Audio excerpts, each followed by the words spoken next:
Hello everyone, welcome to Saroj Mishra's YouTube channel. में YouTube channel पर आप सभी का बहुत बहुत स्वागत है। केवीएस एनवीएस एग्जाम 2026 10th जनवरी को एग्जाम जो टीयर 1 के हो गए।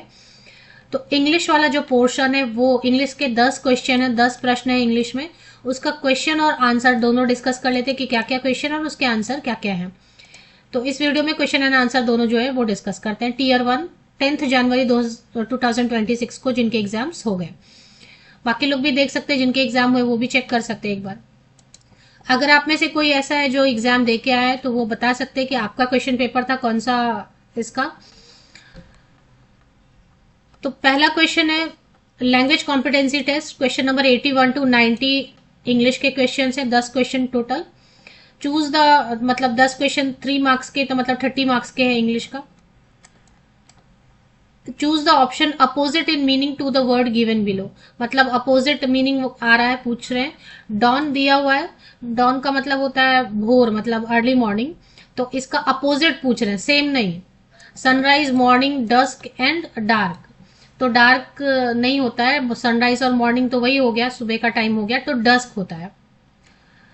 डॉन का अपोजिट होता है डस्क। चलिए नेक्स्ट कर लेते हैं। तो इसका 81 का ऑप्शन करेक्ट ऑप्शन है 3। 3 is the correct option. Next question देख लेते हैं।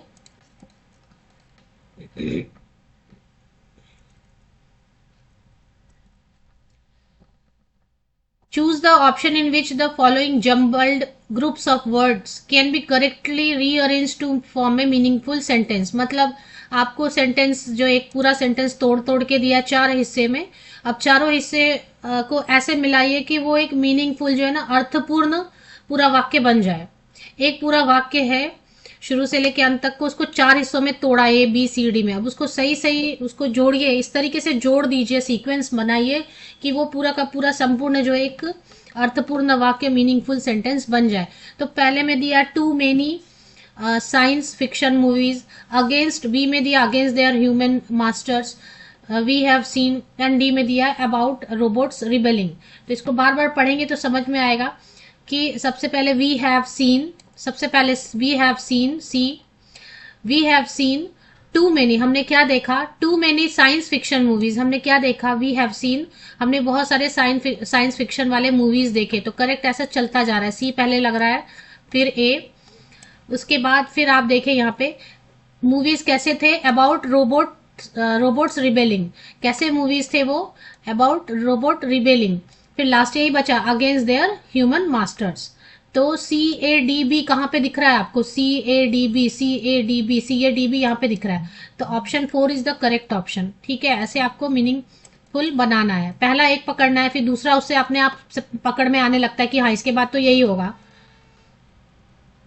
चलिए 83 है, choose the option to fill in the blank with a suitable article. Article तो आप जानते हैं ना, ए एन द, दी, इनको हम बुलाते हैं आर्टिकल इफ रिक्वायर्ड। अगर नहीं है जरूरी तो नो आर्टिकल का भी दिया ऑप्शन। तो आर्टिकल तो आप जानते हैं ना, ए एन द लगाते हैं हम। तो not dash word was uttered in the library, तो डब्ल्यू से शुरू हो रहा है।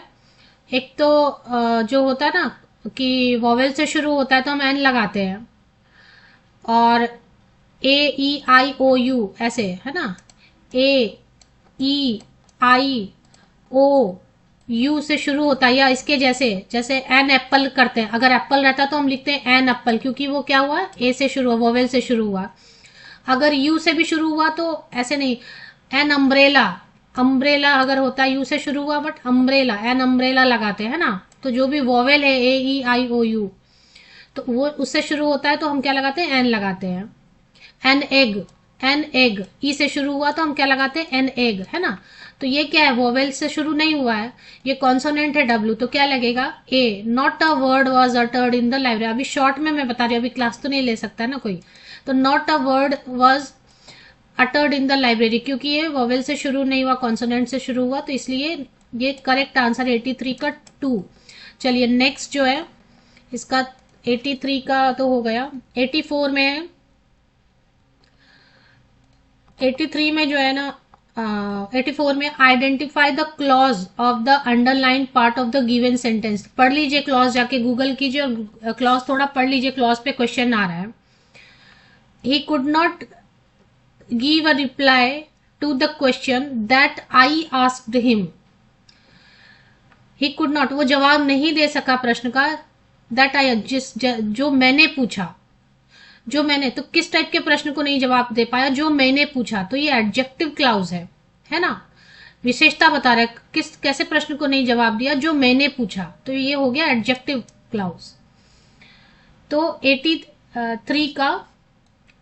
83 का जो ऑप्शन है वो है, आई एम सॉरी 84 चल रहा है ना, 84 का जो ऑप्शन है वो है 1 एडजेक्टिव क्लाउज। तो आप क्लाउज थोड़ा सा पढ़ लीजिए, क्योंकि अभी तुरंत में तो नहीं, 84 जो 1 लगा के आए होंगे ऑप्शन में वो सही है, मतलब क्लाउज पे एक आ रहा है, क्लाउज में एडजेक्टिव क्लाउज, नाउन क्लाउज, फटाफट आप गूगल करके पढ़ लीजिए क्लाउज पे अगर क्वेश्चन पूछ रहे हैं तो।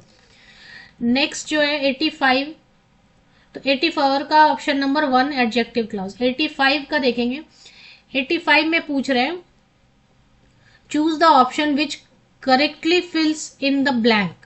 ही worked and at dash morning till night. तो सिंस है, फ्रॉम है, ऑफ है, आफ्टर है। तो देखिए जो टाइम के बारे में बता रहा है ना कि मैं कल से भूखा हूं, ऐसा इस टाइप में, तो सिंस या फ्रॉम लगने का रहता है, ऑफ और आफ्टर का तो मतलब ही नहीं है। He worked and at of morning till night, ये गलत है। He worked and at after morning till night, ऐसा ये बोला जा रहा है कि ही वर्कड एंड एट, मतलब सुबह से लेके रात तक, सुबह से लेके रात तक उसने काम किया और खाया, सुबह से रात तक, ऐसा एक ड्यूरेशन बता रहा है, ड्यूरेशन बता रहा है, तो उसके लिए क्या होगा, फ्रॉम यूज होता है जब एक ड्यूरेशन बता रहे हैं तो, और एक एग्जैक्ट टाइम आपको बता ना कि working since Monday, last Monday, तो वैसा एकदम एग्जैक्ट जब आपको बोलेंगे तो सिंस लगाते हैं। लेकिन अभी यहाँ पे एक ड्यूरेशन दिया ना, मॉर्निंग टिल नाइट, एक ड्यूरेशन दिया हुआ, मैं सुबह से रात तक काम करता रहा, तो फ्रॉम होता है यहाँ पे, तो ये फ्रॉम होगा ऑप्शन 85 का 2। तो फ्रॉम और सिंस क्लियर कीजिए गूगल से कि कहाँ पे फ्रॉम लगता है, कहाँ पे सिंस लगता है। नेक्स्ट क्वेश्चन देखते हैं। तो 85 का option number 2 is the correct option, 2 लगेगा। Identify the part of speech of the underline word in the following sentence. Ravi is a courageous boy. तो Ravi is a courageous boy में अंडरलाइन किया करेजियस को, तो करेजियस के बारे में पूछ रहे हैं कि identify the part of speech, तो इसको आइडेंटिफाई करने बोले, ये एडवर्ब है, एडजेक्टिव है, नाउन है या फिर वर्ब है। तो बेसिक इंग्लिश पे क्वेश्चन है कि आपको नाउन, एडजेक्टिव, एडवर्ब और वर्ब पढ़ना चाहिए, तो इस पे क्वेश्चन आ रहा है। तो इसमें जो करेजियस है, करेजियस क्या होता है, विशेषता बता रहा है, बहादुर लड़का है, रवि एक बहादुर लड़का है। तो बहादुर क्या होता है, विशेषता बताता है, जो विशेषता बताता है उसको हम एडजेक्टिव बोलते हैं इंग्लिश में, है ना, विशेषण बोलते होंगे ना आप हिंदी में, इसको एडजेक्टिव बोलते हैं। तो Ravi is a courageous boy, option number 2 जिन्होंने लगाया रहेगा, या तो ये सही ऑप्शन है इसका 286 क्वेश्चन नंबर कट हो गया अभी, तो आप ऐसे ही देखिए। 87 में देखें, 87 में बोल रहे identify the meaning of the underline idiom used in given sentence. His professor called for an explanation of his conduct. फिर इसमें बोल रहे हैं कि आइडियम जो है ना, मीनिंग ऑफ द आइडियम पूछ रहे हैं। Called for, his professor called for an explanation of his conduct, तो इसमें अंडरलाइन किया कॉल्ड फॉर को, और इसका मीनिंग पूछ रहे हैं कि क्या मीनिंग है उसका। तो इसमें अवॉइडेड लिखा है, सजेस्टेड लिखा है, ऑफर्ड लिखा है, डिमांडेड लिखा है। तो इसमें क्या है कि प्रोफेसर को बुलाया गया और उनका जो आचरण है या उनका जो मतलब उन्होंने कुछ किया रहेगा उसके बारे में उनसे पूछताछ की गई। तो उस पूछताछ करने के लिए क्या करते हैं, हम बुलाते हैं ना, डिमांड करते हैं कि आप आइए, है ना, अवॉइड नहीं करते, सुझाव नहीं देते। जब हम गुस्से में होते और किसी को ये करते तो हम सुझाव नहीं देते कि आ जाइए, चाहे वो कोई भी हो, बहुत बड़ा भी इंसान हो, लेकिन अगर हमको उसके कंडक्ट के बारे में एक्सप्लेनेशन चाहिए कि क्यों ऐसा किया आपने, तो हम उसको ऑफर नहीं करते हैं, सजेस्ट नहीं करते हैं, अवॉइड नहीं करते, हम उसको क्या करते हैं, डिमांड करते हैं। तो यहाँ पे कॉल्ड फॉर का अर्थ, ऐसे कॉल्ड का मतलब बहुत कुछ हो जाएगा कि ठीक है कॉल फॉर टी, तो फिर सजेशन बोल सकते थे, बट यहाँ पे कॉल फॉर थोड़ा गुस्से में है, तो डिमांडेड कि आप आओ और बताओ। हाँ, तो इसका सही ऑप्शन है 4, डिमांडेड। सेंटेंस में कॉल फॉर बोल देने से सिर्फ ऐसा नहीं होता, मीनिंग अलग अलग भी हो सकता है, डिपेंड करता है कि कैसा सिचुएशन है। नेक्स्ट है 88 है ये, choose the option in which voice in the given sentence has been correctly changed.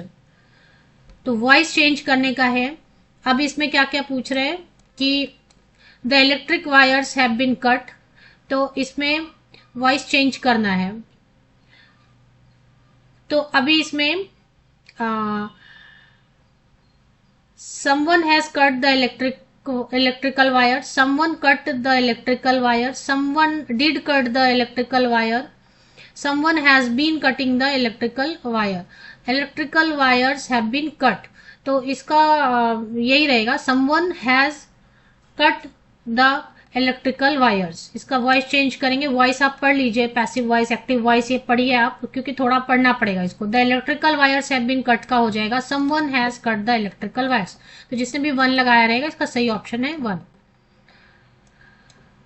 Someone has cut the electrical wires. Next है इसमें 89 होगा अभी ये, और इसके बाद last 90। One of the parts of the following sentence may or may not have an error, identify the one with the error।